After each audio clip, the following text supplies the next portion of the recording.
Bonsoir à tous. Les résultats scolaires dégringolent chaque année. Ces 3 dernières années, les chiffres vont à reculons, à la même à des 0% par endroit dans certaines localités donc, du pays. Mais on n'arrive pas toujours à identifier la cause. Les acteurs se rejettent la balle à tour de rôle. Les enseignants accusent la surpopulation des classes, le gouvernement l'absentéisme, les parents s'attaquent aux 3 autres, mais à qui la faute? C'est le débat des controverses ce soir et pour en parler, nous sommes avec le ministre de l'Éducation nationale, M. Jean-Martin Coulibaly. Avec nous, M. Mamadou Baro, il est de F. Sinter, il représente les enseignants. Avec nous ce soir, M. Issa Compaoré de l'Union nationale des établissements privés laïcs. Et avec nous, M.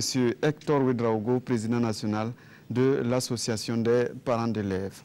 Vous pouvez participer à l'émission en nous appelant au 25 40 79 03 ou encore en postant vos messages sur la page facebook.com/controverse-rtb. Bonsoir à tous et bienvenue donc à cette émission. Alors avant de venir donc sur le sujet de ce soir, regardons ensemble ce reportage entre politique éducative inadéquate, démotivation des enseignants, démission des parents d'élèves, les explications fusent, mais quelle solution pour redorer le blason de l'éducation burkinabé? C'est un reportage de Adama Guiti et Sanoua Christine Coulibaly. Suivez plutôt. Plus de 71% de taux d'échec au BEPC cette année et plus de 60% au bac, ces chiffres sont loin d'être isolés. En effet, un coup d'œil sur les statistiques des 10 dernières années et l'on se rend compte que les mauvais résultats sont devenus une constance avec de petites variantes. Et les acteurs en sont conscients. Parents d'élèves et syndicats, chacun y va de sa petite analyse. Il y a les facteurs que nous considérons comme des facteurs internes au système éducatif et il y a les facteurs externes. Le premier que je voudrais citer, c'est la taille de la classe. Les effectifs tels qu'ils sont actuellement ne sont pas du tout appropriés pour l'éducation. Ce problème-là est très important parce qu'il est lié à d'autres aspects comme la qualité des infrastructures, le problème des équipements qui ne sont pas prévus pour ces effectifs, le problème des matières d'œuvre, tout cela se trouve impacté par ces effectifs. L'autre facteur interne qu'on peut citer, c'est effectivement la question des professeurs. Il y a un effort que le gouvernement fait pour former initialement. Il n'existe plus de formation continue. Sur les facteurs externes, tout le monde en est conscient. L'école étant dans la société et la société vivant, il faut le dire, une crise des institutions, une crise des valeurs, ça se répercute sur l'école. Il y a aussi le cahier des charges qui n'est pas très souvent respecté au niveau donc, des établissements privés. On m'a dit qu'il y a un établissement de Bobo qui avait plus de 200 candidats. Au premier tour, ils avaient 3 admis. Au niveau des parents, il y a certainement une part de responsabilité. Voyez, nous, en tant que parents, nous passons le temps à courir pour des raisons professionnelles à la recherche donc, de la pitance quotidienne, levant très souvent le regard sur l'éducation des enfants. Et pour les acteurs, c'est la politique éducative d'une manière générale qui pêche. Pour eux, si la volonté politique d'améliorer la qualité de l'éducation est affichée, l'accompagnement nécessaire fait défaut. Le budget alloué au système éducatif, à l'éducation, est de 17% aujourd'hui. Ce n'est pas suffisant. D'où notre souhait du côté des autorités à ce qu'il soit relevé dans le but d'une meilleure prise en charge donc, de ce secteur-là. Quand nous parlons d'investir dans l'éducation, on nous dit mais que tout est prioritaire. Oui, mais tout est prioritaire. La première priorité d'une nation, c'est d'avoir les hommes bien formés Et pour certains, la solution passe par une réforme ou une refondation pour redonner au système éducatif burkinabé son lustre d'antan. En réalité, la refondation de l'école pour en faire une école de qualité, c'est une question politique de fond qui doit être gérée par les partis politiques, qui doit être gérée par la population qui s'y implique et pèse sur les orientations. Le programme, le temps d'enseignement ou encore le coefficient de certaines matières sont autant d'aspects à examiner afin d'agir sur le taux d'échec scolaire au Burkina Faso. Alors, M. Barrault, on vous a assez entendu dans ce reportage. Vous dites tout de suite l'effectif. En quoi est-ce que l'effectif des classes peut jouer sur la réussite des élèves? Merci, M. Bongo. Nous insistons, nous enseignants, sur les effectifs parce que lorsque vous êtes au primaire, au secondaire, l'enseignement est individualisé. L'enseignant a affaire, j'allais dire, doit avoir affaire à chaque enfant qui est dans sa classe. Alors quand vous avez 100 élèves, même 200, que pouvez-vous faire? Pas grand-chose. J'ai coutume de dire, vous faites un meeting et puis ceux qui arrivent à suivre, ils suivent. Mais vous ne pouvez pas faire grand-chose pour suivre chacun de ces enfants. C'est d'ailleurs ça qui explique le développement des répétiteurs, ces enseignants plus ou moins qualifiés que beaucoup de parents qui ont des ressources sont obligés de prendre à la maison pour faire ce suivi individualisé. Donc c'est extrêmement important la taille de la classe. Monsieur le ministre, les classes sont pléthoriques et donc les enseignants n'arrivent plus à suivre les élèves et donc, bonjour, les dégâts, les résultats ne suivent pas non plus. Oui, la question, ce n'est pas exclusivement la question de la pléthore. Vous savez, l'enseignement, c'est bien sûr une science, mais c'est aussi surtout un art et une certaine volonté, un sacerdoce. Moi, j'étais samedi 22 à Koudougou pour des journées d'excellence et nous avons primé une dame qui avait 102 élèves dans sa classe et qui en a fait admettre 101. Donc, bien sûr, je ne dis pas que tous les enseignants sont capables d'un tel exploit, mais ça démontre aussi que là où peut-être on se préoccupe de la mission qui est la sienne, la responsabilité qu'on a, même dans des conditions difficiles, eh bien, on peut arriver à trouver des solutions qui pallient la difficulté et qui permettent peut-être d'arriver au résultat. Sans méconnaître la difficulté, bien sûr, qu'il souligne. Idéalement, effectivement, c'est plus facile, il faut le dire, quand le ratio d'encadrement est au top, 20, 25, et même en dessous. Mais quand on n'est pas dans ces conditions, comme dans notre pays, mais il faut savoir aussi faire preuve d'ingéniosité pour faire avec ce qu'on a. Alors, M. Barrault, il y a une dame qui a eu 101 admis sur 102. C'est quand même possible. Ça démontre quelque part que c'est possible d'en faire autant. Je ne sais pas combien de temps elle va tenir. Hein. Mais c'est quand Parce même que possible. pour arriver à ces résultats, ce qu'il lui a fallu d'efforts en termes de correction de copies, de suivi de ses enfants, chacun, aider ceux qui ont des difficultés. Vous imaginez l'énergie qu'il faut pour faire ça. J'ai dit, j'espère qu'elle pourra faire une longue carrière, mais si elle doit avoir de telles classes, elle ne pourra pas. D'ailleurs, la difficulté du métier de l'enseignant, c'est ça qui fait que beaucoup de gens quittent. Ils vont vers d'autres ministères, d'autres opportunités, parce que sous nos cieux, le métier de l'enseignant est extrêmement difficile. Je ne sais pas dans quelles conditions elle a fait cet exploit. Peut-être il faut regarder de façon plus approfondie comment elle y a travaillé, mais je dis qu'elle ne peut pas tenir ce rythme-là longtemps. Monsieur Ouedraogo, est-ce que quelque part aussi, il n'y a peut-être pas la disparition même de la vocation chez les enseignants? Oui, monsieur Gongolo, vous faites bien donc de le souligner.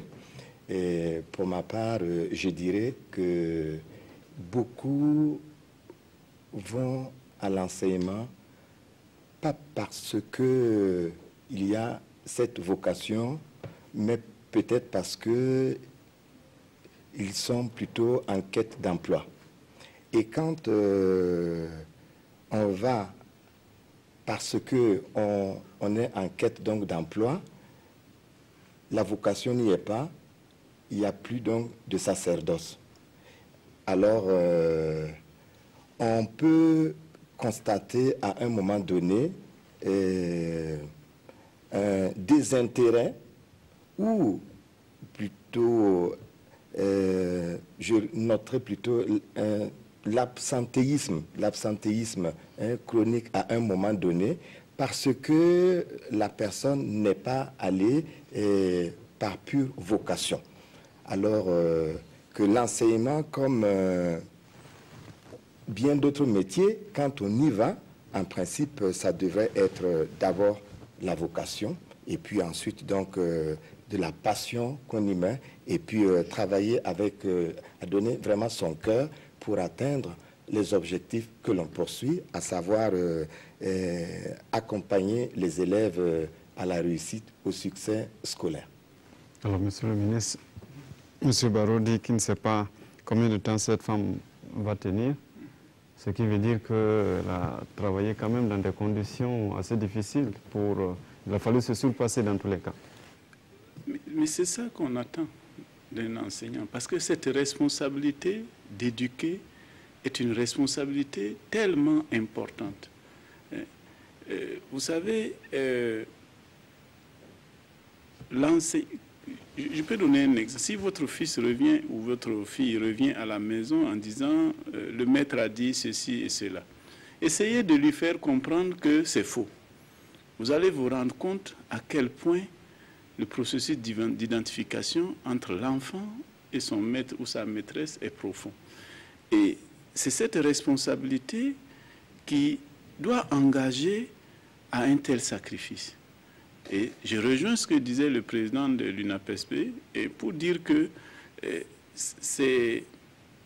Bien sûr, personne ne veut créer des conditions difficiles pour créer des conditions difficiles.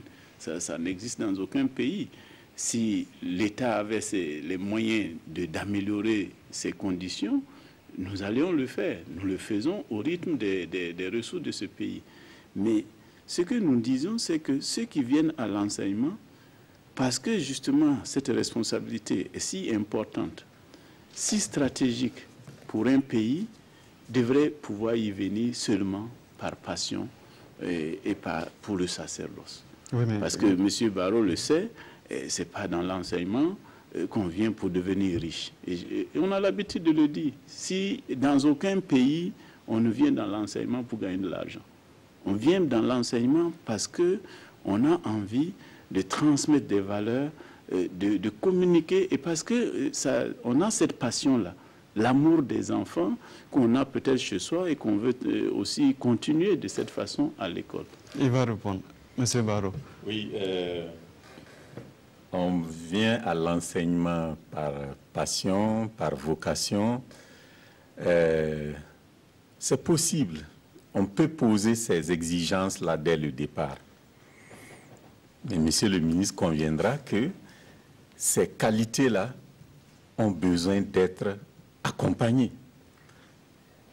Quelle que soit la passion d'un enseignant pour son métier, son amour pour les enfants, les conditions dans lesquelles l'exercice du métier se fait, on a parlé tout à l'heure des effectifs, le dénuement en équipement, les infrastructures, enfin la documentation.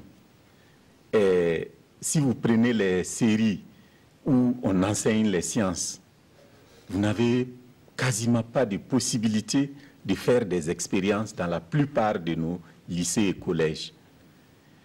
En ce moment, votre passion, je passe sur les bibliothèques, c'est devenu quelque chose de très rare. On parle des NTIC, mais combien d'établissements y ont accès? Des ordinateurs. Oui, exactement. Et ne parlons pas de l'Internet, qui à l'université où c'est un instrument de travail, on ne l'a même pas. Alors, dans ces conditions, qu'est-ce que la passion... Aussi bien dans le public que dans le privé. Enfin, quand je dis qu'à l'université, au public comme au privé, il n'y en a pas, c'est que quand vous avez Internet et que le débit ne vous permet pas de faire grand-chose, c'est quasiment comme s'il n'y en avait pas.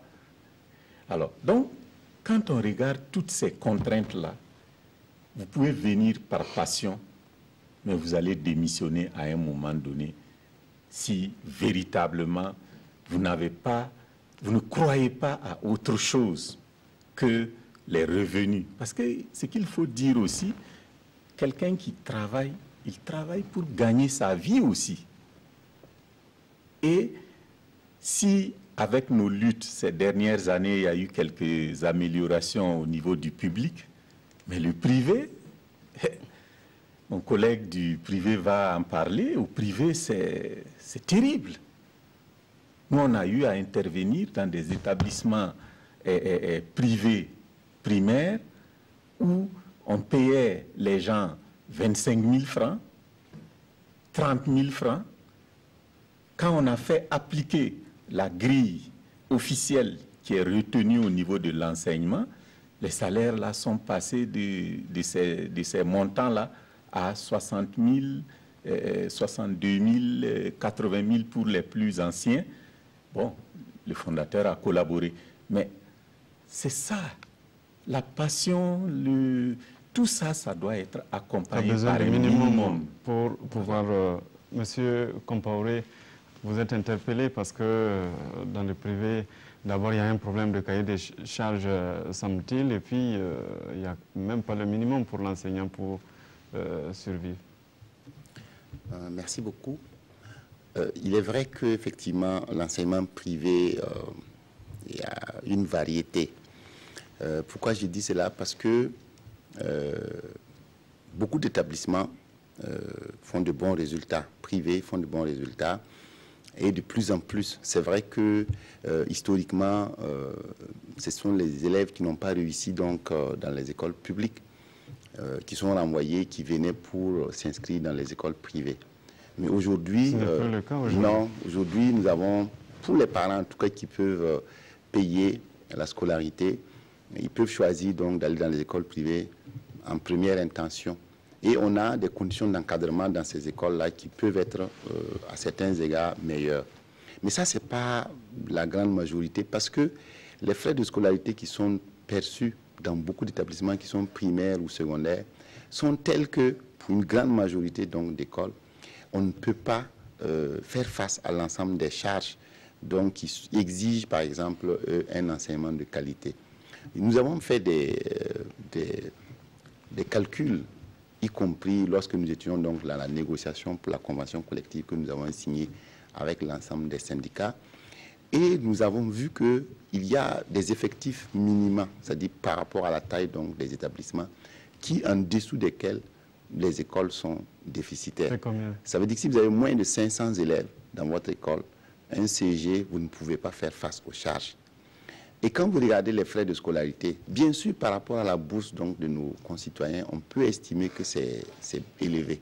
Mais c'est l'un des domaines où les frais n'ont pas beaucoup changé depuis 1983. Avant même la Révolution, il y avait des gens qui payaient 80 000 francs pour des frais de scolarité.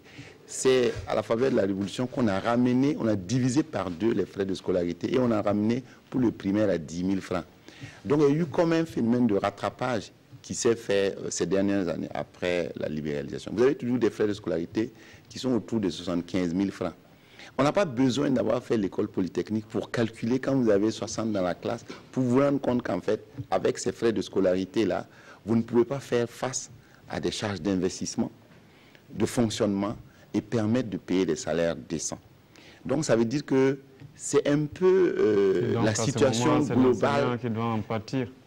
Pas forcément. C'est pour dire que les fondateurs font également des sacrifices. Parce que c'est avec ces bouts de ficelle-là qu'on arrive souvent à faire justement des résultats. Mais rendez-vous compte que lorsque le ministère lui-même fait la direction des statistiques, fait ses études, ils font le coût de revient d'un élève, que ce soit au primaire, au secondaire, on se rend compte que le coût est carrément au-dessus donc des frais de scolarité qui sont perçus. C'est-à-dire que nous avons Quelle est la corrélation justement? C'est pour dire que coût de revient, ce sont les dépenses qu'il faudra engager pour arriver. Les chiffres sont connus, hein. Nous sommes déjà au-delà de... Pour l'enseignement secondaire, au général, nous sommes au-delà de 200 000. Et quand c'est le secondaire technique, au-delà de 400 000. Pour le supérieur, nous sommes à 801 millions. Vous avez très peu d'écoles qui perçoivent ces frais de scolarité-là au Burkina Faso. Donc, à partir du moment où on est d'accord que la population n'a pas un niveau de revenu pour payer donc les frais de scolarité qui permettraient de prendre en charge donc toutes les dépenses nécessaires à un enseignement d'une certaine qualité, il y a des compromis. Voilà, il y a des compromis qui sont faits. Mais je vous dis que malgré ces conditions... Non, je vous ai dit que par exemple... Non, c'est pas sur les enseignants. Je reviens pour dire que nous avons quand même signé une convention collective et beaucoup de nos membres font des efforts pour respecter justement ces minima qui ont été proposés, qui permettent, comme il l'a dit tantôt, quand même déjà de passer à des revenus qui sont plus substantiels pour les enseignants, même si nous convenons que pour l'instant, ça reste toujours à améliorer. Monsieur Ouedraogo, sauf qu'il y a quand même des cahiers de charges qui ne sont pas respectés, et notamment les infrastructures. Vous l'avez dit, hein, Monsieur Gongo. En effet, le constat que nous faisons au niveau de notre structure, l'UNAPSB, c'est que... De deux côtés, aussi bien du privé que du public. Si nous prenons d'abord au niveau donc du privé, le cahier de charges n'est pas toujours respecté. D'abord, en ce qui concerne le site d'abord. Deuxièmement... C'est-à-dire le site? Le site, c'est-à-dire que pour bâtir un établissement, il ne doit pas être à côté, par exemple, d'une décharge publique. Il ne doit pas être à côté d'un cimetière. Il ne doit pas être à côté d'un débit de boisson. Il ne doit pas être à côté de certaines nuisances. Donc, pour permettre aux élèves d'étudier dans la quiétude. Dans la quiétude, vous l'avez dit. Et par rapport à la superficie, nous savons que au niveau, par rapport à la superficie, on note 13 500 mètres carrés qui est autorisé. Cependant, pour ce qui est de la ville de Ouaga ou de celle de Bobo-Dioulasso, une superficie à hauteur de 5 000 mètres carrés est autorisée. Mais on constate que tout cela n'est pas respecté. Et si... ce que je peux ajouter aussi, c'est qu'au niveau donc de la taille des classes aussi, ce n'est pas respecté. C'est-à-dire la superficie bâtie pour contenir les élèves, il y a aussi un problème. Donc, lorsque on fait la somme de tout cela, il y a vraiment problème. Et nous avons... Les conditions ne sont vraiment pas réunies pour permettre donc, d'abord pour accueillir les élèves et pour leur permettre donc d'être à l'aise pour travailler et obtenir donc les résultats escomptés. Monsieur Barrow, vous qui êtes dans les classes. Oui, je voulais revenir quand même sur la question du privé. Et M. Compaoré sait que nous leur avons souvent dit, ça ne marche pas, et pourtant le privé se développe. Vous avez des promoteurs privés, oui, le nombre d'établissements privés ne fait qu'augmenter. Vous avez des promoteurs privés qui, en l'espace de 20-25 ans, ont 2 ou 3 complexes. Évidemment, ça, c'est ceux qui gèrent bien, parce qu'il y a d'autres, vraiment, c'est grave. Eh bien, si ça ne marchait pas, comment on explique ça? Vous prenez la ville de Ouagadougou. avec la politique de l'État qui a consisté à mettre l'accent sur le primaire, le primaire privé n'est pas très important. Je crois que ça doit se trouver autour de... Ah bon. Donc, on voit bien, ce n'est pas très développé. Par contre, le secondaire, c'est pratiquement équivalent, hein, privé-public, c'est pratiquement équivalent aujourd'hui. Prenez une ville comme Ouagadougou. Sur des villes comme Ouagadougou, ah oui, vous avez plus je n'ai plus les chiffres public. actuels, mais il y a 3 ou 4 ans, on avait quelque chose comme plus de 400 établissements post-primaires, secondaires, privés dans la ville de Ouagadougou. Ça ne marche pas, mais pourquoi cette ruée? Et sur les infrastructures, vous aurez le temps de répondre. Oui. Sur les cahiers de charges. Oui, sur les cahiers de charges, il y a beaucoup à dire, en effet. Et vous prenez le préscolaire ou le primaire, il y a beaucoup d'écoles, c'est des villas. C'est-à-dire, vous avez une cour avec une grande villa. Les chambres de la villa, là, sont utilisées pour loger les élèves, CP1, CP2, etc., etc. Il y en a. Je pense que ce serait bien qu'il y ait des reportages sur ces situations-là. On le fera si on a des exemples. Si tout de suite vous nous donnez je vous les donnerai. Le lendemain, on ira faire des reportages. Je vous les donnerai. Donc, il y a ces problèmes. Ça veut dire que la question de la cour de l'école, parce que ça, c'est une caractéristique de l'enfant, il a besoin d'un espace pour jouer, pour s'épanouir physiquement, etc. Un espace. Dans ces conditions-là, il n'y en a pas. Il y a beaucoup d'établissements dans ces cas. Et évidemment, tout cela a un impact sur les résultats. Et il y a une question qui me tient à cœur que je voudrais dire. Finissez justement. D'accord. Vous parlez de résultats. Oui. Comment est-ce que... Il y a une question qui me tient à cœur que je voudrais ajouter à l'autre question. Les fondateurs privés aiment souvent nous dire, bon, voilà les efforts que nous faisons pour faire fonctionner nos entreprises. Nous y injectons. Une fois même, l'UNAPSB a donné la contribution du secteur privé en quantifiant les dizaines de milliards que l'UNAPSB apporte. L'UNEPEL, excusez-moi. Moi, ce que j'aimerais que le privé regarde aussi, c'est les résultats. Vous avez dit que dans les privés, vous êtes obligé de prendre les élèves qui peut-être sont en situation d'échec dans le public, etc. Bon, mais aujourd'hui, nous on sait qu'il y a beaucoup d'établissements post-primaires et secondaires où les élèves même le disent, hein, la moyenne c'est tant de francs, c'est-à-dire la scolarité de l'école. C'est-à-dire? Ah oui, parce que si vous venez et que vous payez cash, même si vous avez 3 de moyenne, vous passez en classe supérieure. Bon, je ne sais pas si on permet d'aller en classe supérieure, mais les règles qui sont fixées en matière de passage ne sont plus respectées. Donc, les résultats, lorsque vous décidez de prendre des élèves qui sont dans ces difficultés-là, je n'ai pas dit de ne pas les prendre, mais lorsque vous décidez de prendre des élèves comme ça, vous savez que si vous faites le fonctionnement normal de l'école, ils ne réussiront pas.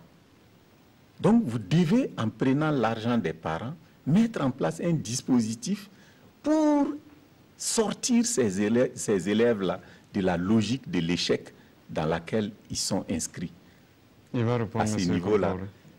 Qu'est-ce que vous faites?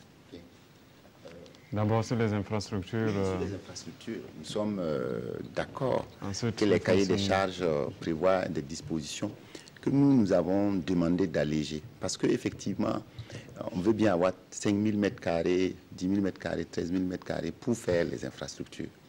Mais je sais que si le ministère, si les commissions finissent par revoir les textes, c'est parce que pour faire face à la demande, à partir du moment où justement l'aménagement de la ville n'a pas prévu ces espaces pour pouvoir construire les établissements. Ce que je veux dire, c'est que si aujourd'hui vous décidez... Il faut revenir au bâtiment d'habitation comme non, il faudra, je veux dire, il faut pas, c'est pas, je veux dire, c'est pas blanc ou noir. Je pense qu'on peut avoir des intermédiaires qui sont plus ou moins potables et acceptables. Ce que je veux dire, c'est que si vous supprimez, vous voulez juste garder les établissements qui respectent les 5000 m² et les 13 000 m² à Ouagadougou, je ne pense pas que vous aurez peut-être la possibilité de scolariser plus de la moitié de ceux qui sont scolarisés actuellement. Bon, ce n'est pas de gaieté de cœur que les gens sont obligés d'aller vers des infrastructures qui ne sont pas les plus appropriées. C'est lié au fait qu'on n'a pas isolé des espaces prévus pour cela. Et même quand vous allez dans des zones hors pour faire, vous allez vous éloigner de là où se trouvent donc les lieux d'habitation des enfants. Mais je suis d'avis qu'effectivement, nous accompagnons nos membres, nous essayons vraiment de voir en sorte que tous ceux qui sont dans des conditions qui ne permettent même pas d'avoir les autorisations, qu'ils en sortent et qu'ils soient dans des conditions qui permettent d'avoir donc les autorisations. Parce qu'il y a beaucoup justement dans le préscolaire qui, parce que justement leurs infrastructures ne sont pas conformes, n'ont pas l'autorisation d'exercer. Mais ceux qui ont quand même les autorisations, je pense que ça fait l'objet de certains des domaines où il y a la visite quand même du ministère des Infrastructures, il y a ensuite la visite, 2 visites donc du ministère, les commissions, pour aller regarder avant que la commission ne siège. Donc je pense que c'est quand même un secteur, ce ne serait pas juste de laisser croire aux parents ou à l'opinion publique que bon, il n'y a pas de règles, il n'y a pas de vérifications qui sont faites avant, pour ceux qui ont leurs autorisations. Je pense que ça, c'est quand même important à dire. Mais dire que la difficulté, là, elle est liée donc au fait qu'il n'y a pas de terrain et qu'il y a véritablement des difficultés pour accéder donc à des terrains à usage scolaire. Quand on me dit, oui, que ça marche, voilà pourquoi il y a de plus en plus, je vais dire, il faut nuancer cela. Parce que d'habitude, les gens qui viennent donc dans ce domaine-là ne savent pas encore que ça ne marche pas. Moi, je peux vous dire que, par exemple... même quand il y a eu les CG qui sont donnés en local, si vous faites le compte d'exploitation, vraiment, si c'est par rapport aux frais de scolarité que vous allez percevoir, surtout dans les zones reculées là, les gens sont obligés de dire oui, on va faire 80 000. En tout cas, d'augmenter les frais là, alors que dans les zones qu'ils ont indiquées là, personne ne prend 80 000, c'est 45 000, 50 000 francs pour avoir le dossier accepté. Ça veut dire que sur 10 ans, vous êtes sûr que vous ne pouvez pas, avec un compte d'exploitation, les effectifs qui sont donnés là, faire fonctionner un établissement. Si vous faites la comptabilisation, vous regardez, vous voyez que ce n'est pas une affaire qui est rentable sur 4 classes. Ça, je suis convaincu. Maintenant, évidemment, dans le lot des gens qui viennent pour investir dans le secteur de l'éducation, beaucoup pensent que c'est des recettes, c'est facile. Mais nous vont arriver dans quelques années, comme dit M. Barreau, que quelques-uns. Si vous regardez sur Ouagadougou, vous pourrez voir qu'il n'y a pas plus de 10% des écoles qui réellement sont prospères et s'en sortent parce que c'est bien géré, c'est bien organisé. Peut-être même comme ils offrent un service à une valeur ajoutée très intéressante, ils pratiquent des frais de scolarité qui sont supérieurs au reste. Donc c'est pour dire que le gros de la troupe arrive difficilement à joindre les deux. Voilà, donc c'est ça qui s'explique. Mais bon, quand vous n'êtes pas dans un secteur, tout le monde voit, on a l'impression que ça marche. Et quand quelqu'un vient dire, bon, je vais investir dans l'éducation, tu ne peux pas lui dire, non, c'est pas intéressant. Ça veut dire que parce que toi, tu es installé, donc tu n'as pas envie que s'investisse. Il y a beaucoup de domaines qui sont dans la même situation. Si vous prenez d'autres secteurs, vous verrez qu'en fait, il y a beaucoup, par exemple, la presse, vous avez beaucoup de journaux, mais demandez aux gens de vous sortir leur compte d'exploitation et de dire quels sont les journaux qui bouclent. Vous êtes sûr que vous n'êtes pas à plus de 10% des journaux là, de la place qui vraiment remboursent leurs frais, arrivent à payer correctement leurs journalistes. Donc, ce n'est pas très différent. De toute façon, il n'y a presque pas de secteur au Burkina où ce n'est pas difficile. Donc, il faut savoir que dans le secteur, il y a beaucoup de gens qui ne s'en sortent pas. Mais bon, ils sont aussi là dans le gros. Et bon, allez, c'est dans ça qu'on peut recruter facilement les brebis galeuses. Quand monsieur, je voulais répondre sur la question des règles de passage. Avant que le ministre ne prenne la parole. Parce que, évidemment, ça, je vais dire que celui qui fait ça, il signe son arrêt de mort. Parce que vous êtes quand même dans un secteur où vous travaillez sur la durée. Si les gens ont l'impression qu'ils peuvent payer leur passage, etc., ça va se savoir très rapidement. Et surtout que les inscriptions vont se faire en fonction des résultats. Voilà. Et que si si vous faites ça et que donc, vous n'avez pas de résultats, je veux dire, vous avez des secteurs, comme par exemple, vous prenez les écoles primaires. Dans la zone, la plupart font 100%. Si vous commencez à faire des recrutements de complaisance comme ça, bon, rapidement, vous avons périclité. Et quand même, je pense que dans les écoles qui sont bien gérées, les enseignants ont droit quand même à la parole et ils participent aux commissions de recrutement. Je parle des écoles qui sont bien gérées et celles justement qui sont prospères. Si vous faites vraiment ce bidouillage-là, ça ne va pas prospérer, quoi. Ce n'est pas une affaire qui va durer. Alors, monsieur le ministre, il y a un problème de contrôle aussi qui se pose. Oui, il y a un problème de contrôle, mais comme on dit souvent, nul n'est censé ignorer la loi. Donc, les cahiers des charges sont là, les gens sont informés. Maintenant, c'est comme je dis toujours, c'est comme dans toute société, vous avez toujours des brebis galeuses quelque part. Et il faut bien sûr s'en préoccuper, mais je voudrais ici dire qu'il ne faut pas toujours tout noircir. Et si on regarde notre système, c'est vrai, on travaille dans des conditions qui sont difficiles, mais de ce que je vois quand vous allez à l'extérieur, jusqu'à preuve du contraire, le produit burkinabé se comporte extrêmement bien. Et pourquoi ne pas se comparer aux meilleurs? C'est parmi les meilleurs. Vous allez en France, vous allez au Canada, vous allez aux États-Unis, vous allez voir que les Burkinabés qui sont dans ces systèmes là-bas sont parmi les meilleurs.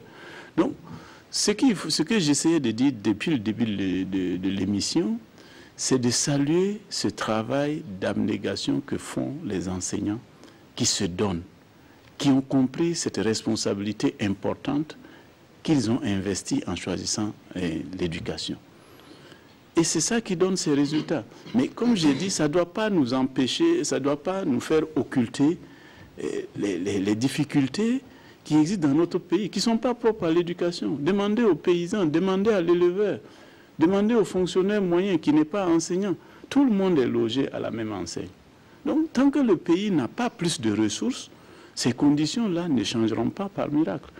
C'est le travail et encore le travail qui peut nous faire sortir de ces conditions difficiles de production. Du travail. Mais quand je dis le travail, tout ça, ça fait partie. La formation. Oui, quand on dit par exemple le suivi, bon, il y a des gens qui sont responsables du suivi, hein, qui ne font pas leur travail.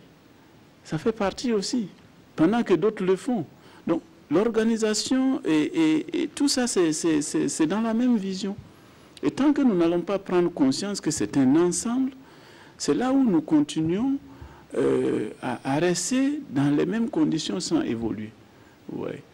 Et quand on dit ça, c'est en retard parce que quelqu'un qui est là-bas, qui doit faire ce travail, a estimé qu'il ne pouvait pas le faire ou que, bon, il pouvait le faire plus tard, et pendant que d'autres attendent que lui le fasse, et que d'autres aussi attendent ceux qui attendent, etc.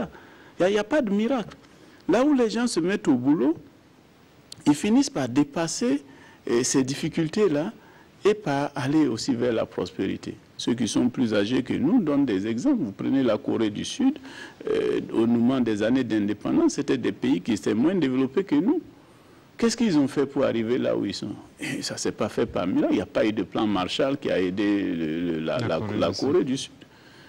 Donc, il faut que nous, on comprenne que chaque fois que quelqu'un qui a son poste ne fait pas son travail pour X ou Y raison, cet impact-là va toucher tout le monde. Il n'y a rien à faire. Mais ils disent qu'ils ont besoin d'un strict minimum pour... Oui, mais il y a besoin du strict minimum. C'est comme dans votre famille. Hein? Vous avez 100 000 francs par mois. Votre enfant vous dit qu'il veut une moto. Vous faites quoi?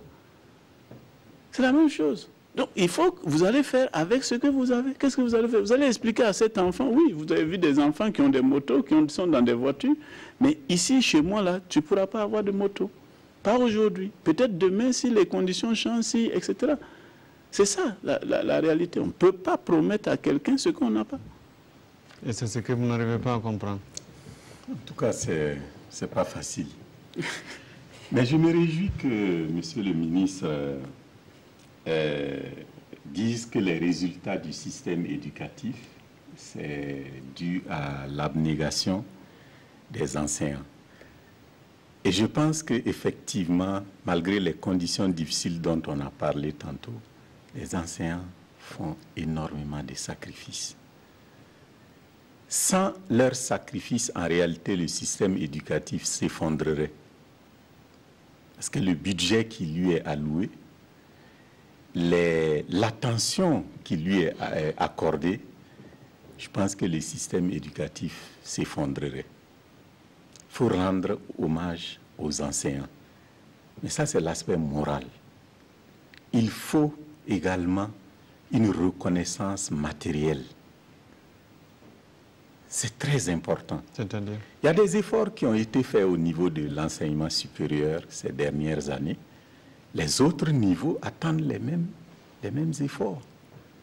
L'augmentation des salaires. L'augmentation des salaires, l'amélioration des conditions de travail, donc la baisse des effectifs. Toutes ces questions-là sont sur nos plateformes que nous discutons avec notre ministère des tutelles. Eh bien, il y a du travail à mener sur ça. Mais je voulais dire que la question de la pauvreté, là, moi, je souhaiterais qu'on relativise ça. La pauvreté de notre pays, là.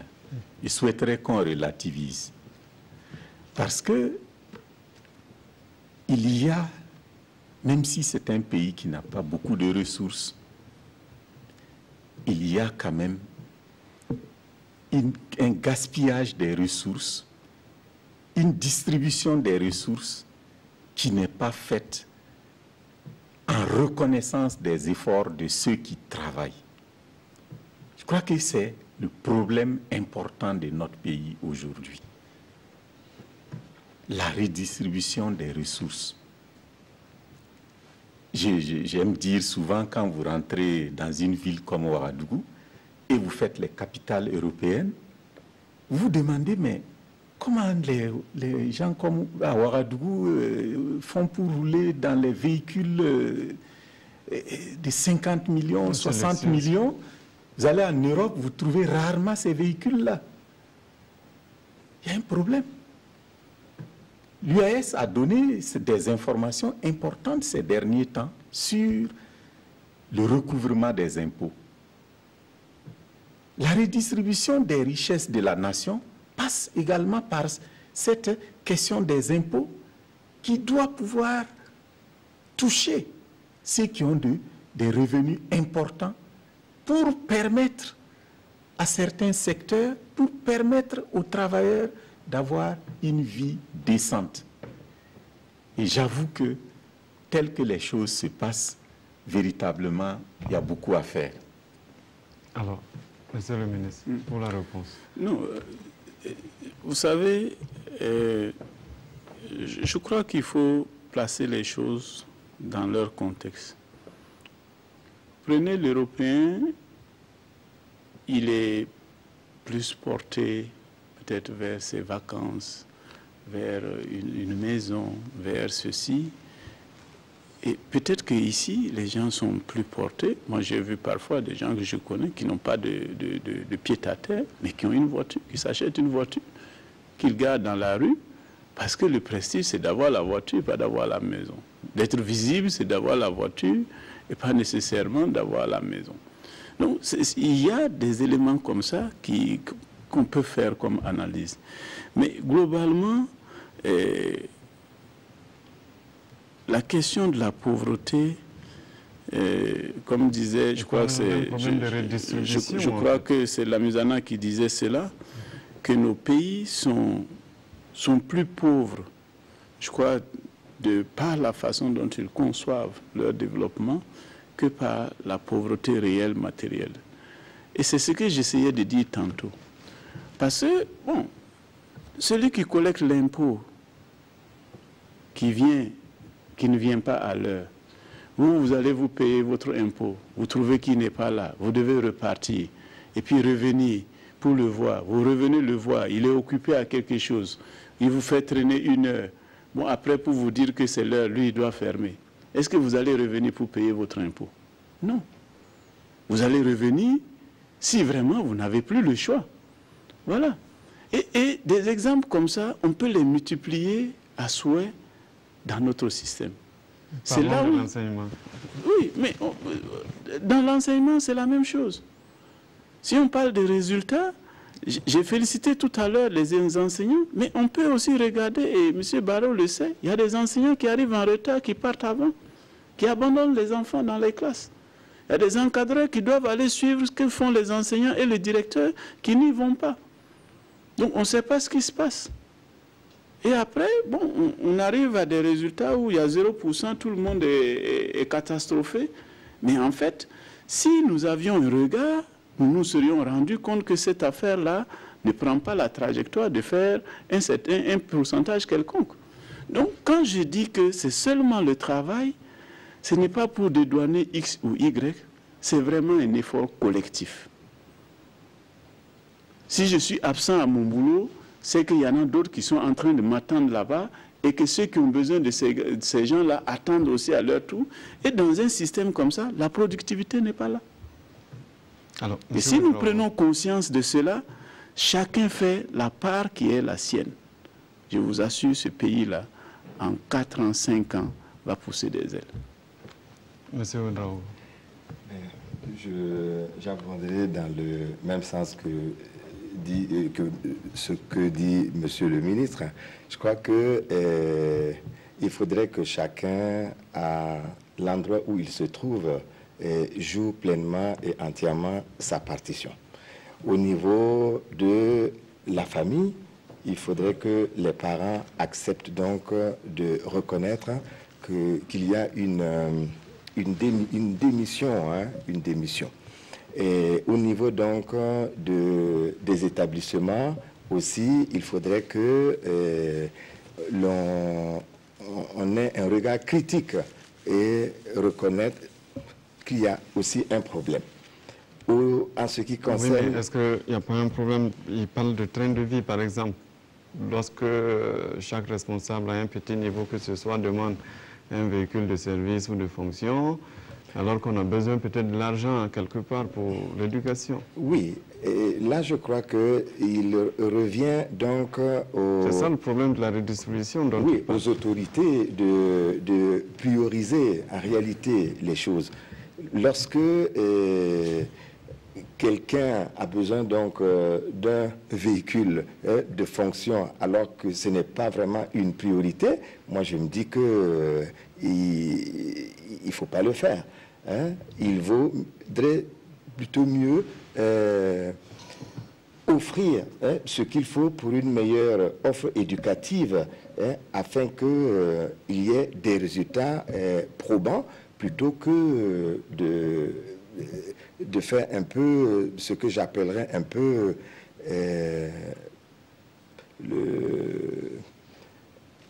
c'est pas farfelu, mais comment...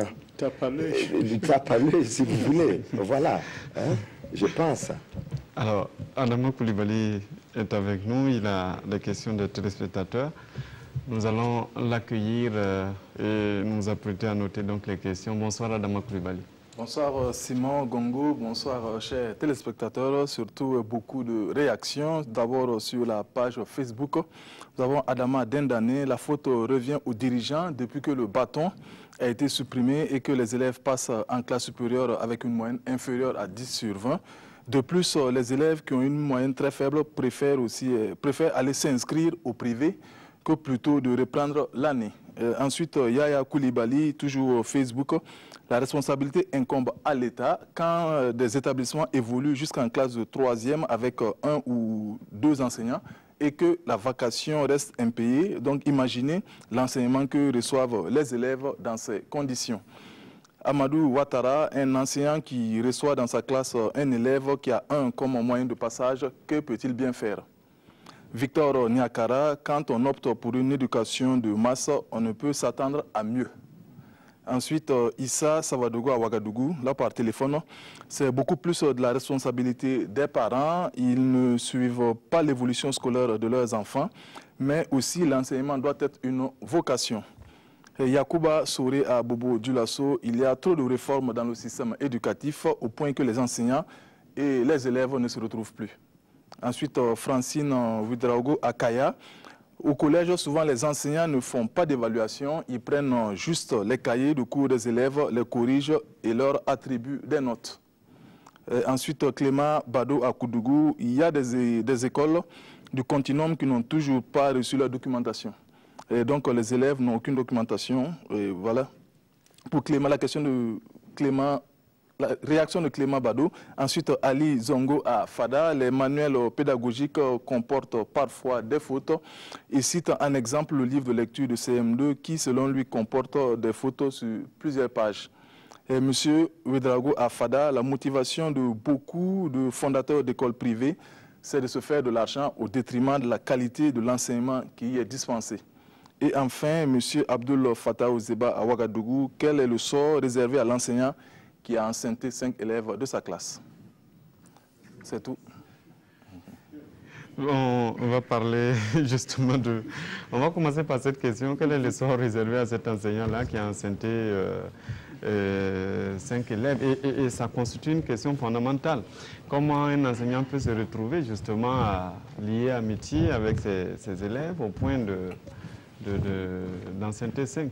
Comment peut-on justement distribuer ça confirme éduquer dans ce que j'ai dit, que ça doit être de la vocation, ça doit être du sacerdoce. S'il a de l'amour pour ses enfants, il ne peut pas aller à être dans une telle situation. Mais encore une fois, je crois que c'est d'abord une information qu'il faut vérifier. Parce que aujourd'hui, l'information, elle est donnée un peu comme ça. Donc, ça a été relayé par beaucoup de médias. Bien sûr, vous savez, il y a beaucoup de choses que beaucoup de médias relaient et au finish, quand on contrôle, on se rend compte. Ce n'est pas que je crois ou je ne crois pas, j'ai dit il faut vérifier. Donc moi, la première démarche que j'ai faite, j'ai demandé à l'inspection technique de vérifier. À partir du moment où les faits seront avérés, les textes sont clairs sur les sanctions qui sont possibles. Et en ce moment, nous allons prendre nos responsabilités. Je crois que ce n'est pas seulement même une question éducative, ça va au-delà.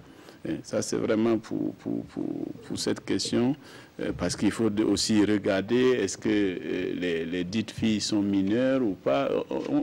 En fonction de la réalité de la situation, les sanctions pourront vraiment être prises. Avant de poursuivre, justement, je donne la parole aux parents d'élèves pour réagir sur la question. Comment, en tant que parent, lorsque vous apprenez qu'un enseignant a enceinté votre fille alors que vous l'avez envoyée étudier, c'est quand même, ça peut expliquer aussi les problèmes d'échec scolaire. Oui, c'est vrai que lorsque nous avons effectivement appris cette information, nous nous sommes dit qu'il faudrait chercher à la vérifier. Voilà, jusqu'à preuve du contraire, moi je n'ai pas, ou notre structure n'a pas eu confirmation donc, de ce qui s'est passé. Mais cela remet sur le tapis la relation entre l'enseignant et puis ses élèves. Et je crois que il faudrait que les enseignants dont le rôle fondamental est de transmettre le savoir aux enfants, qu'ils le fassent avec beaucoup donc, de décence, avec beaucoup de sérénité et essayer d'éviter certaines relations intimes avec leurs élèves. Aujourd'hui, il faudrait que vraiment les enseignants fassent beaucoup attention, surtout en ce qui concerne cette relation avec leurs élèves, parce que c'est parce qu'il n'y a pas vraiment de garde-fou. C'est parce que ce n'est pas balisé cette relation que l'on peut verser vraiment ou se retrouver dans de telles situations vraiment déplorables. Je ne sais pas le qualificatif, c'est vraiment catastrophique, c'est désastreux que l'on apprenne effectivement qu'un enseignant a engrossé 5 élèves de sa classe. Et je crois que sous réserve vraiment de vérification, jusqu'à ce que cela puisse être donc avéré, ben, il faudrait que nous suivions avec beaucoup d'attention, avec beaucoup de sérieux, ce problème-là, et puis que les autorités prennent la sanction ultime face donc à cet enseignant. L'enseignant va réagir parce qu'il y a des moments aussi où ce n'est pas l'enseignant forcément qui est fautif. Non, quand c'est des majeurs et que c'est des... Je pense que sur une telle situation, un tel cas de figure, rien ne peut défendre un enseignant. Même s'il a été provoqué, même s'il a été ceci, rien ne peut justifier ça de mon point de vue. Il n'a pas le droit de céder à la tentation. Non. Mais ce que je dois dire quand même, il y a des enseignants, beaucoup même, qui ont épousé leurs élèves. Ça se passe souvent dans quelles conditions? L'enseignant est affecté dans une localité et il a affaire à parfois des jeunes enseignants. Il a peut-être 25 ans, 30 ans, et il a affaire à des jeunes filles qui sont éduquées. Les jeunes filles éduquées de la localité, ce sont les élèves. Donc, il y a des situations où ça arrive, mais mon point de vue personnel est que l'État devrait regarder davantage ces questions-là. En quoi faisant? Regardez à travers ces structures. Moi, je suis un peu quand même étonné que je ne sais pas à quel moment cette information a fuité, mais je pense que c'est une question qui devrait être urgente. C'est-à-dire que si on apprend une telle information, il me semble que l'autorité chargée de l'éducation devrait, dans les jours qui suivent, avoir un démenti ou une confirmation. Je pense que je ne sais pas, moi je n'ai pas suivi quand est-ce que l'information a été lancée, mais je pense qu'au-delà de cette question-là, je pense qu'il y a plus de rigueur au niveau de l'autorité qui est exigée dans le système éducatif. Cette question et même les autres questions. Il faut plus de rigueur. Parce que quand monsieur le ministre dit, bon, chacun travaille à son niveau, mais il y a un chef qui organise tout ça. Et c'est l'administration. L'administration qui organise tout ça là, qu'est-ce qu'elle-même, elle renvoie comme image? Nous sommes en discussion avec monsieur le ministre sur ces questions-là, mais on a de véritables scandales dans le comportement des responsables administratifs du poste primaire et du secondaire par rapport au bien de l'établissement. Et les élèves sont au courant. La rigueur qu'on attend de l'État lorsqu'il y a ces genres de manquements, c'est ça qui renvoie un message fort aux enseignants de ce type-là. Une crise d'autorité, monsieur le ministre.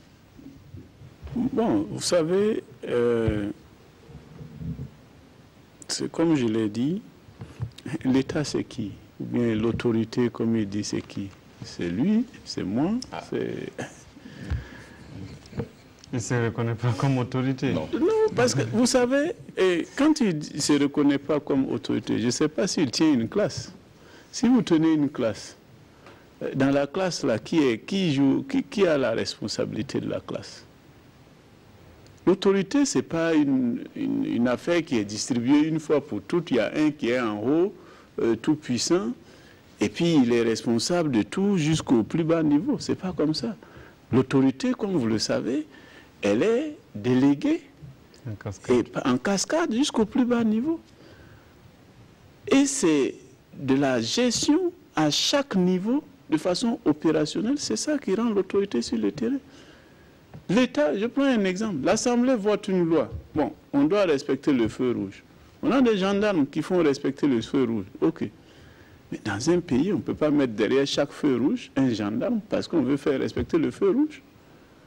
Donc la loi dit c'est interdit de brûler. Bon, si le jour où on fait les contrôles, quelqu'un brûle, on le prend. Mais le jour où le gendarme n'est pas là, nous devons nous autodiscipliner. Nous devenons autorité de nous-mêmes pour respecter le feu. Voilà.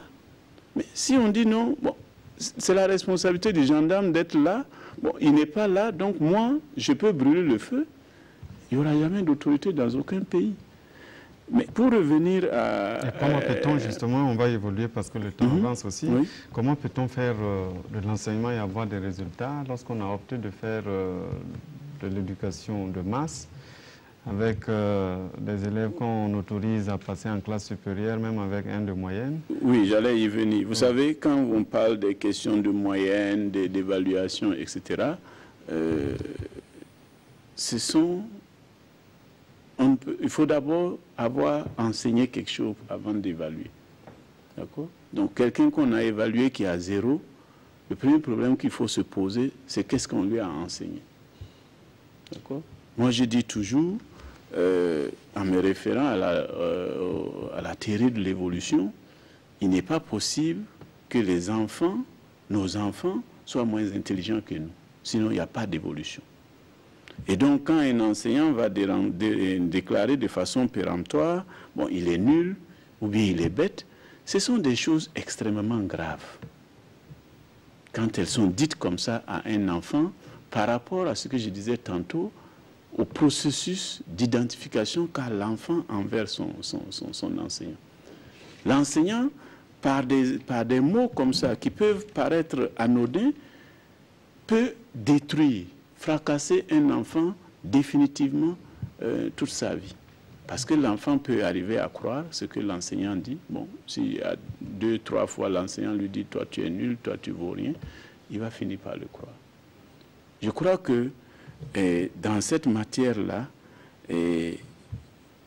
nous devons accompagner nos enfants à aller vers la réussite. Oui, mais avoir un suivi individualisé. Lorsqu'on a la possibilité, par exemple, de châtier... non, on ne peut pas. D'ailleurs, j'allais y venir parce que ça, c'est vraiment... C'est une question aussi. Ça, c'est la mauvaise solution, la plus mauvaise solution que vous pouvez trouver, c'est de battre un enfant parce que vous voulez lui faire apprendre quelque chose. Et je peux raconter une anecdote comme ça. Ça, c'était un parent qui avait l'habitude de battre son enfant. Et puis un jour, l'enfant a grandi. Je ne sais pas si le parent ne s'en est pas aperçu. Et puis un jour, il a voulu frapper l'enfant. L'enfant a attrapé sa main et il a retiré en vain sa main. Bon, finalement, il s'est mis à pleurer. Et puis l'enfant l'a lâché. Ça veut dire quoi? Ça veut dire que, en fait, quand vous frappez l'enfant, c'est parce que vous vous estimez plus fort, c'est tout. Si vous savez que la réponse va venir en face, vous allez réfléchir à 2 fois avant de vouloir frapper. Ça veut dire que frapper n'est pas la solution. C'est l'argumentaire, c'est l'explication qui doit convaincre de l'éducation. Et donc, pour revenir sur la question de l'éducation de masse, en fait, nos pays, nous n'avons pas le choix. La question de l'éducation, c'est une question qui est éthique. Est-ce qu'on dit, bon, nous n'avons pas les moyens, nous allons choisir quelques Burkinabés que nous allons mettre dans les conditions qui seront bien éduqués, parce qu'on aura toutes les conditions. Et puis pour les autres, ils attendront le jour où le pays aura les moyens de s'occuper d'eux. Ou bien on se dit, bon, c'est un droit, organisons ce droit avec les moyens que nous avons. C'est ce qui se fait. Maintenant, bon, il faut chercher à améliorer en allant, toujours, mais en respectant ce droit-là. Ça, c'est la posture éthique, parce que dans une démocratie, on ne peut pas dire les uns ont droit et les autres n'ont pas droit. C'est un principe qui est reconnu dans notre Constitution. L'État a la responsabilité d'effectuer ce droit-là. Oui, allez-y. Allez-y, vous n'avez pas parlé de Merci. Voilà, effectivement, je voulais un peu revenir sur quelques points. Notamment, je pense qu'il y a besoin de rappeler. Parce que pour moi, avec la massification, il y a un certain nombre de règles qui commencent comment on appelle ça, à s'édulcorer. Et à un moment, les gens, compte tenu du fait que M. Barreau l'a rappelé dans son interview, que la société, il y a des pertes de valeur, des pertes de repères. Donc finalement, il y a cette porosité-là avec l'école.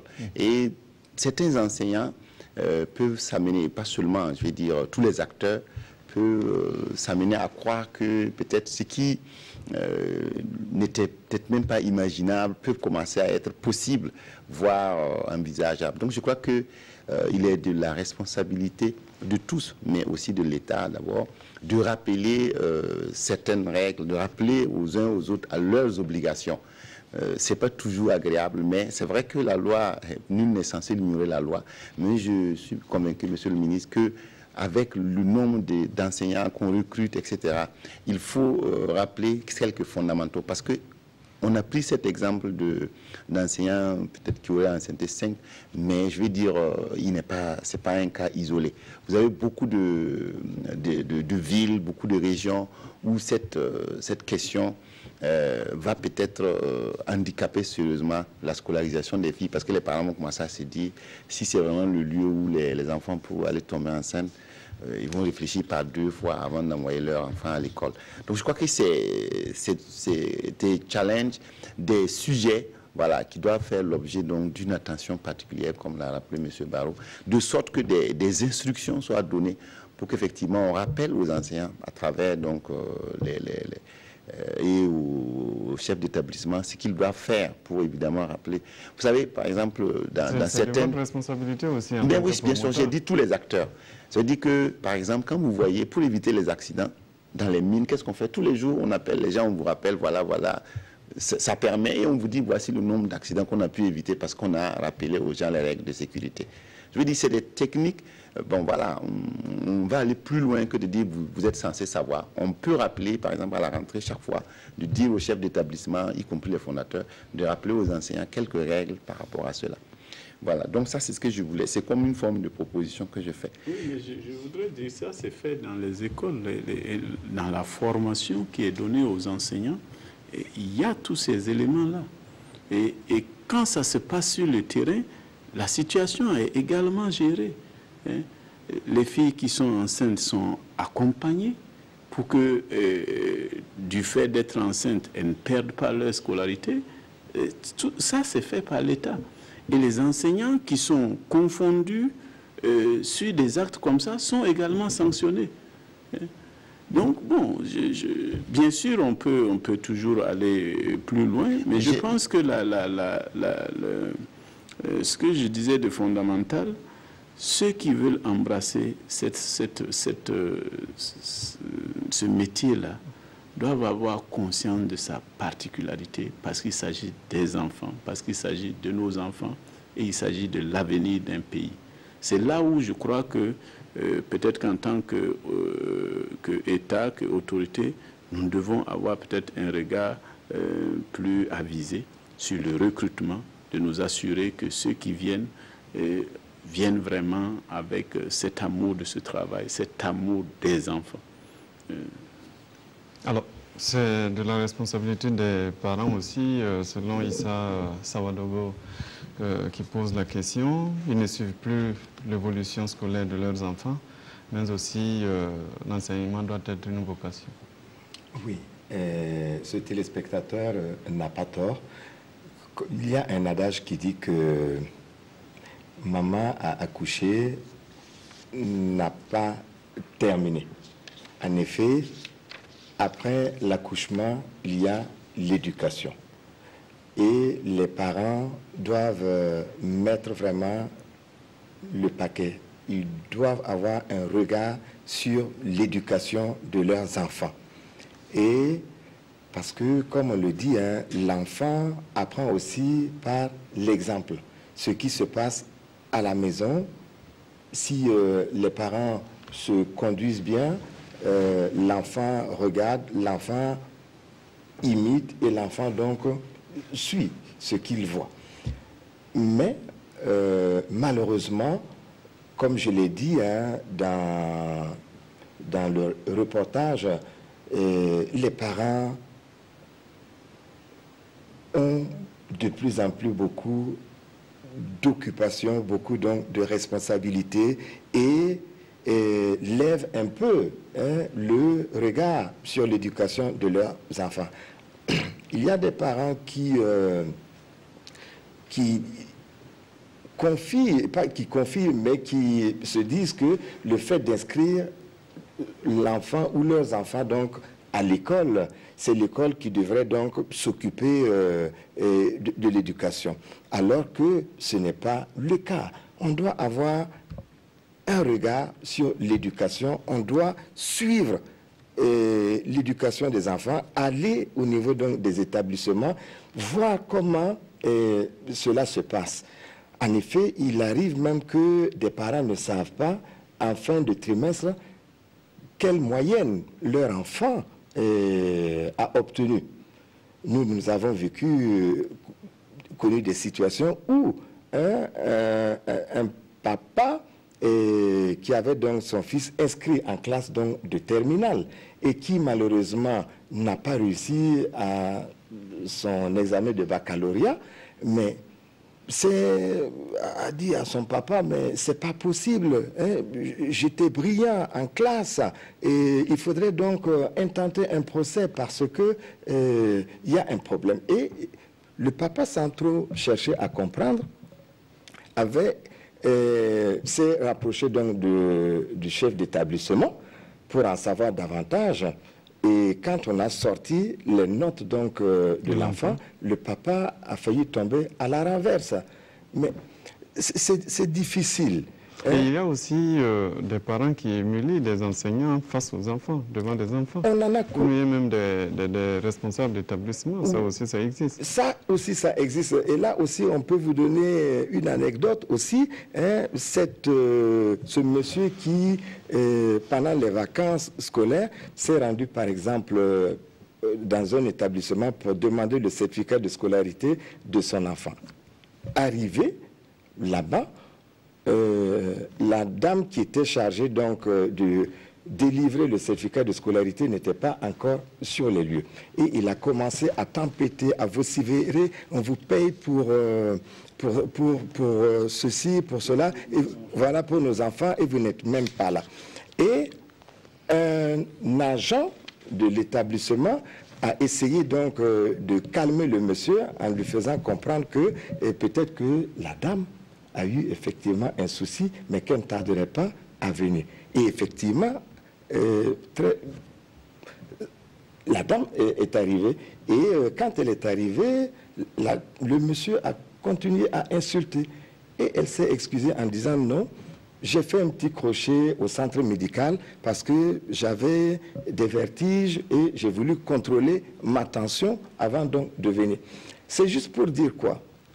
Vous voyez un tel papa qui se conduit de la sorte devant son enfant ou ses enfants, c'est quelle image, c'est quelle éducation qu'il donne à l'enfant. C'est pour dire que nous-mêmes, nous devons être des modèles vis-à-vis donc de nos enfants et éviter de nous mettre en spectacle devant donc certaines situations. Monsieur le ministre, il y a une question de Yaya Koulibaly. La responsabilité incombe à l'État quand des établissements évoluent jusqu'en 3e avec 1 ou 2 enseignants et que la vacation n'est pas payée. On peut même ajouter aussi que l'État n'arrive pas à régler ses factures aussi vis-à-vis. Monsieur Issa Compaoré va peut-être... Bon, vous savez, le fonctionnement de l'État, le principe de fonctionnement de l'État, c'est payer un service qui est déjà fait. Ce n'est pas comme vous et moi, nous avons notre argent dans notre poche, nous achetons ce que nous voulons. L'argent n'a pas, je dis l'argent, l'État n'a pas une caisse qui est posée quelque part avec remplie d'argent et puis on va prendre pour payer. Donc, ce qui fait que parfois on a ce genre de difficultés. Prenons le premier cas des enseignants, des déficits en enseignants. Tout le monde sait les efforts que nous faisons chaque année. Et pour donner des éléments, actuellement par exemple, le taux de charge, c'est-à-dire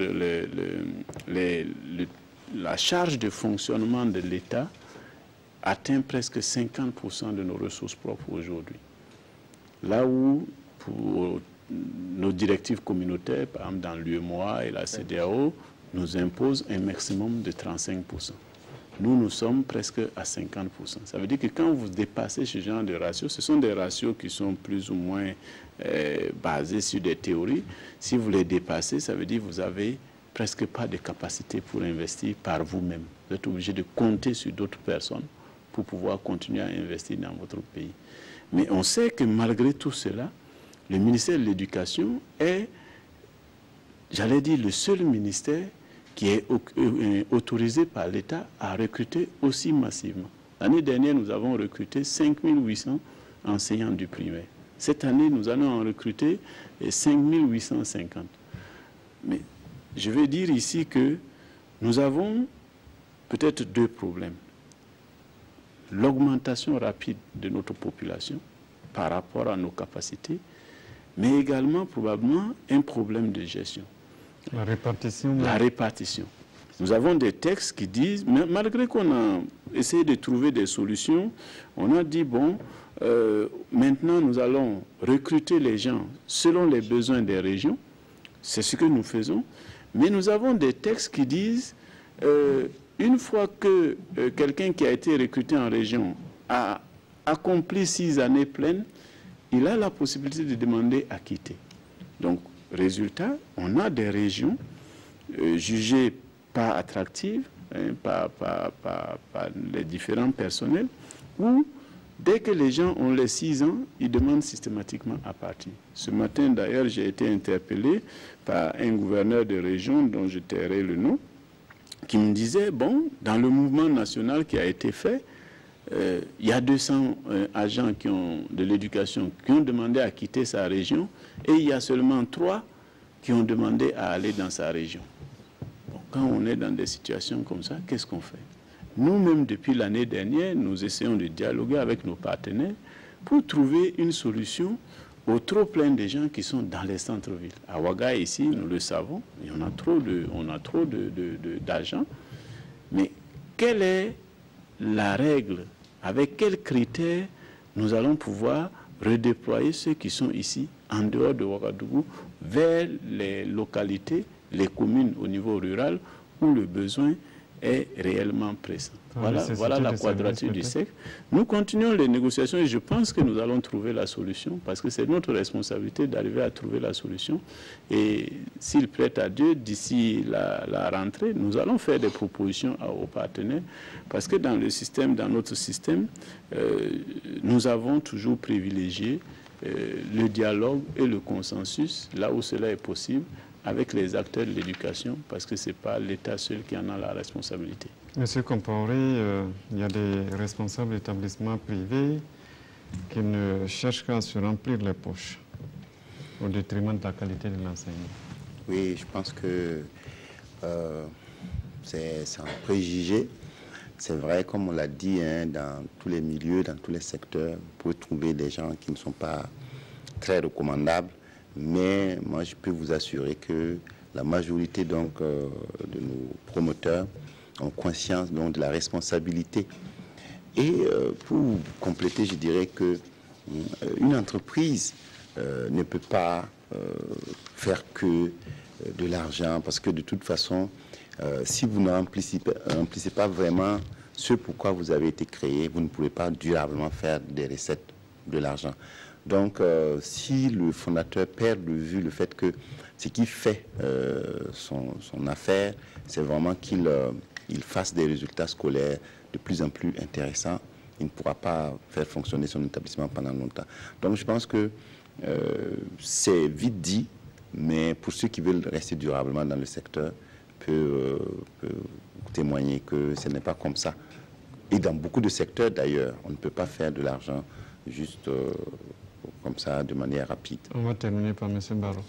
Oui, je voudrais revenir un peu sur la massification. Un téléspectateur a dit qu'en optant pour la massification, on ne peut pas s'attendre à un autre résultat. Je crois que c'est très bien dit. En réalité, l'éducation doit correspondre à un type d'homme qu'on veut créer pour gérer une société donnée. Si vous prenez l'exemple de la Révolution française, lorsque la Révolution française s'est faite pour renverser la féodalité, l'école française, le très célèbre Jules Ferry, qui a fait voter donc l'école gratuite est obligatoire jusqu'à, je crois que c'était l'âge de 14 ans dans un premier temps. 14 ans. Et après, ça a été poussé jusqu'à 16 ans. Mais c'était pour former les hommes qui étaient chargés de défendre la République.